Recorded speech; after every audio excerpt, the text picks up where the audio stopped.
Neymar ফ্যানদের জন্য দুঃসংবাদ, ইনজুরির কারণে বিশ্বকাপের চূড়ান্ত স্কোয়াড থেকে বাদ পড়তে যাচ্ছে নেইমার জুনিয়র। এই বিষয়ে যা বললেন কোচ কার্লো আনচেলোত্তি। দর্শক, নেইমার জুনিয়রের ফ্যানদের স্বপ্ন ছিল নেইমারকে বিশ্বকাপে দেখার। সেই স্বপ্নটুকু পূর্ণ হয়েছে, তবে সেই স্বপ্নটুকু যেন এই পর্যন্তই থেমে গিয়েছে নেইমারের ফ্যানদের। কেননা বিশ্বকাপে সুযোগ পেলেও বিশ্বকাপের ম্যাচগুলোতে খেলতে পারবেন কি নেইমার তা নিয়ে শুরু হয়েছে শঙ্কা। যেখানে ব্রাজিলের প্রথম প্র্যাকটিস সেশনে যোগ দিতে পারলেন না নেইমার। সরাসরি তাকে তার পায়ের পরীক্ষা করানোর জন্য পাঠিয়ে দেওয়া হয়েছে, যেখানে বড় দুঃসংবাদ এসেছে।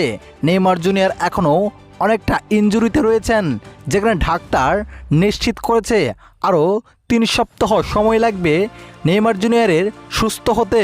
এদিকে বিশ্বকাপেও এগিয়ে আসছে আর মাত্র কয়েকদিনের অপেক্ষা, তারপরেই শুরু হবে বিশ্বকাপ। তার এমন ইনজুরি বিশ্বকাপ থেকে বাদ দেওয়ার আমেজই বলা যায়।